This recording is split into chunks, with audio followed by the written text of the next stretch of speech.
Welcome back. Last episode, we met our two pleasant protagonists. I'm kidding, they're both kind of a mess. Danson is a royal concubine from the Jonestown era who was executed after being accused of attempting to unalive the crown prince and a noble consort. Thanks to a shaman and a solar eclipse, she wakes up in present-day Korea inside the body of struggling actress Shin Sori. Meanwhile, Cha Se-gi is the scandal-ridden CEO of Bioje, who basically been crowned public enemy number one in the Korean business world. Between deepfakes, corporate enemies, and someone clearly trying to ruin his life, I'm still convinced there's a much bigger conspiracy happening behind the scenes. The two met under the most ridiculous circumstances imaginable. She collapsed in front of his car, wandered into traffic, he saved her life, and then they started beating each other with flowers from the back of a moving truck. Honestly, a very healthy foundation for romance. I also mentioned last episode that I thought our real villain was hiding in plain sight. Well, episode 2 starts dropping some very interesting hints, so let's get into it. We pick up immediately after that dummy came crashing down on Se-gi's car. Danson wakes up after passing out from everything that happened, and Se-gi wastes absolutely no time dragging her into his office to accuse her of being involved. Danson immediately shuts that down. She explains that after surviving countless attempts on her life, in her previous life, she's developed an instinct for danger. That's why she knew something bad was about to happen. And this woman has confidence, I'll give her that. She offers to become his personal bodyguard, or to be his protection. Se-gi's response? Security. Security escorts her out. Now, while Se-gi is incredibly rude here, I actually understand why he reaches this conclusion, even if he's completely wrong. From his perspective, this random woman suddenly appears in front of his car, collapses, somehow happens to be standing next to him when a giant dummy almost crushes him, and now she's claiming she has supernatural danger instincts. Some people really do fake accidents to extort wealthy people, so I understand why he's suspicious. But at the same time, he's not actually listening to anything she's saying. She never once asked for money. She's offering protection, not compensation. So his judgment feels both understandable and completely unfair at the same time. Next, let's head over to Chairman Cha's birthday dinner, where we are introduced to more of Se-gi's family. We've got the oldest aunt Juran, the youngest aunt Jumi, and Se-gi's cousin Mundo. And within about 5 minutes, I already know exactly who's going to annoy me the most.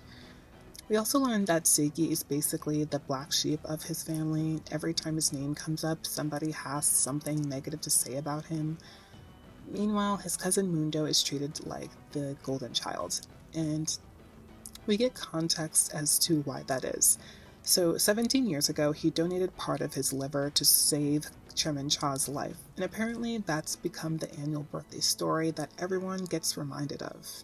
And even back then, those two aunts were still as selfish as they are today. What they're doing at Grandpa's birthday is competing over who bought the better birthday gift. It's giving notice me, Grandpa, and let's be honest, this has inheritance written all over it. They're brown-nosing so hard, I'm surprised they don't pull a muscle. The only one acting remotely sensible is Mundo, who steps in to calm everyone down. Although I actually think he overdoes the humble, reasonable act. Every time Se-gi gets criticized, Mundo jumps in with an excuse. At first glance, it seems kind, but think about it. If someone constantly has to defend another person, eventually you start assuming the person they're defending must really be that bad. Ironically, I think Mundo's help actually makes Se-gi look worse. Also, take note of something Aunt Jumi says. She comments that Mundo always seems to know everything that's going on, or he's always in the loop. That line doesn't seem important right now, but trust me, the writers didn't include it for no reason. Meanwhile, Se-gi starts investigating the dummy incident. Thanks to Jae-hun's investigation, he realizes this wasn't some random accident. Someone planned it. He still suspects Danson for a little while until he receives her background check. Turns out she's completely clean. So now Seigi comes to one terrifying realization. If Dansum isn't behind this, then literally anyone around him could be. Back at Shinsori's apartment, Dansum is slowly learning what life is like in the modern world. And first of all, can we please protect Sori's grandmother at all costs? She is so sweet. She waited in the community kitchen in the apartment building just so they could have dinner together. We also meet the apartment neighbors, including one particular resident who immediately earns the title Apartment Karen. As Dansum finally sits down to catch her breath after the day she's had, someone starts banging on the wall because she's apparently being too loud. Complaining about somebody breathing is absolutely diabolical work.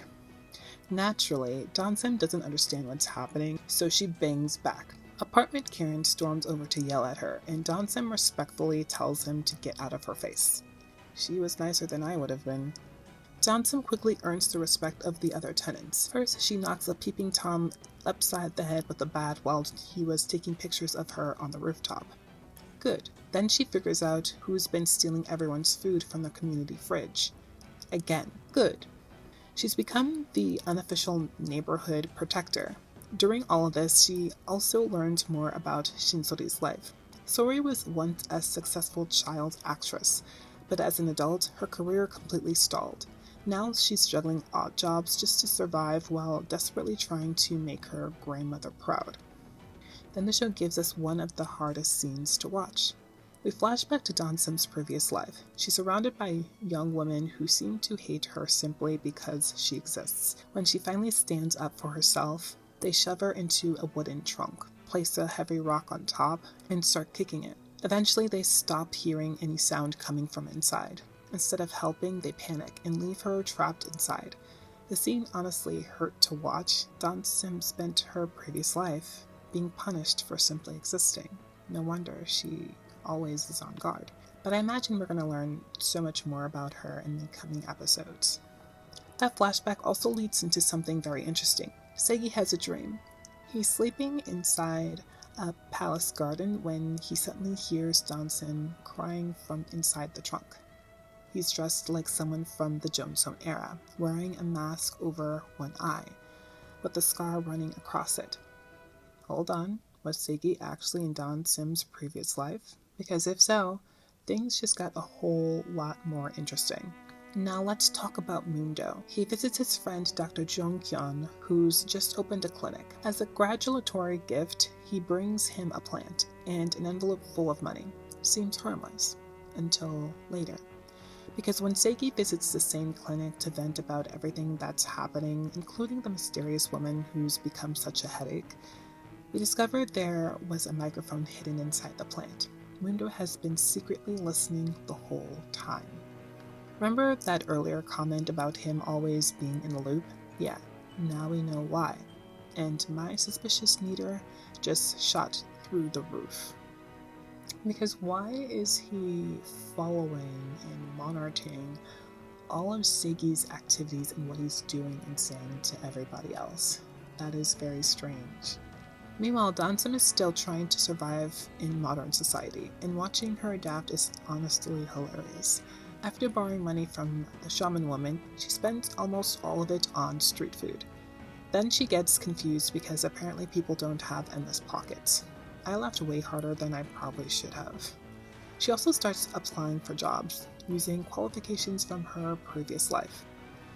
Needless to say, people think she's completely unhinged. She gets kicked out one shop after another. Eventually she bumps into Apartment Karen again. He starts lecturing her about her approach to finding work, then realizes he's late for his own job and sprints off. And for some reason, Dansum chases after him. I'm not gonna lie, this part felt a little random. I'm still not entirely sure why she's even following him. This is one of the odd moments in the show. Then Dansum accidentally becomes internet famous. The assistant director from episode 1 leaks footage of her fighting everyone on set, claiming the director created a toxic work environment by allowing it to happen. The video goes viral. She becomes a meme overnight. Ironically, Seigi's company sees the viral clip and decides she'd be the perfect spokesperson for their new herbal brand. much to Seigi's annoyance. So now, the same woman he's been trying to avoid is suddenly someone he needs to recruit. Life comes at you fast. Dansum eventually starts working alongside Apartment Karen at an online shopping channel. She's incredible. She throws herself into every product demonstration with 110% commitment. The audience loves her. The director loves her. Everyone loves her. When she tries to leave, the director begs her to stay. Dansum says she'll only do it if he pays her 7 times more. And for some reason, he agrees. But things take a dark turn during a segment involving herbal medicine or herbal soup. I couldn't tell what the product was. I forgot. I don't think it really matters, actually. But the soup immediately triggers memories of the poison she was forced to drink before, her execution in the previous life. Even after forcing herself to taste it, she throws it back up, off screen because we don't see her throw it up. She runs outside and has a full-blown panic attack. And instead of checking to see if she's okay, the director immediately starts screaming at her because he's worried about losing his job. Sir, read the room. This guy irritated me so much. What if she'd been having an allergic reaction? Would you still be yelling at her? And on top of that, I forgot to mention Apartment Karen ditched her in the middle of all that, so he didn't even stick around to make sure she was okay. He immediately ditched her because he didn't want to look bad. Everybody is doing our girl Dansum so wrong. Apartment Karen needs to get his comeuppance. Thankfully, even while she's having a panic attack, Dansum doesn't let him bully her. She fires right back and asks why he hired her if he's just going to treat her like garbage. When he tries to put his hands on her, Seigi shows up and steps in. One thing I absolutely love about Dansum is that even in moments of complete panic and chaos and disarray, she never stops paying attention to what's happening around her. She's always protecting herself. I really appreciate that consistency in her character. After dealing with the director, Seigi tells Dansum, "I need you." She understandably is confused, but before she can respond, she freezes. Walking toward them is Mundo. The moment she sees him, she recognizes him as the king who ordered her execution in her previous life. Her PTSD immediately kicks in. She runs away. When Seigi catches up to her, he once again tells her he needs her to sign a contract. And I'm sorry, but why are the writers trying to make this romantic? The music swells, the camera lingers, did we all forget this man couldn't stand her 5 minutes ago? He's not confessing, he's recruiting. Let's relax. Then Mundo approaches, and Dansum physically stops Seigi from going to him. Terrified, she asks Seigi to be her shield. And before the episode ends, we return to the past one last time. This time we finally see that the mysterious man in the palace, the one who rescued Dansum from the trunk, was actually Seigi, or at least another version of him. Now that's a reveal. Overall, I enjoyed this episode. I do think the writers revealed Mundo as a villain a little earlier than I would have liked. Personally, I would have loved a red herring. Maybe make both protagonists unreliable narrators for a while and let us question everybody. I think that would have made the mystery even more fun. That said, we still don't know the why. Why is Mundo doing all this? Why is he following his cousin around? Why does he want to know everything going on in his life? So there's still plenty of mystery left. I also think the show occasionally struggles with character reactions. For example, after Seigi saves Dansum from that awful director, instead of asking if she's okay or trying to understand what happened, he immediately starts talking business. And I guess you could say that it's in line with his character, especially if you've seen his blind date scenes from episode 1. I didn't talk about those scenes because they weren't really that important to the plot, maybe to his character and who he is as a person, I guess, but not to the overall arching story. He was just as nonchalant and unbothered as he was in the scene where he saved Dansum. Moments like that pull me out of the story because they don't feel emotionally natural. I originally thought scenes like this were just part of the comedy that they were going for from episode 1, but now that it's happened several times, I'm not sure if it's intentional or just awkward writing. Still, I'm invested. Johnson continues to be my favorite character by far, and I'm really excited to see how she handles the fact that she's the only one who recognizes Mundo for who he used to be, or maybe who he really is. But we'll find out in the next episode. If you like this video, give me a like, subscribe to this channel, and I'll see you guys next time. Peace.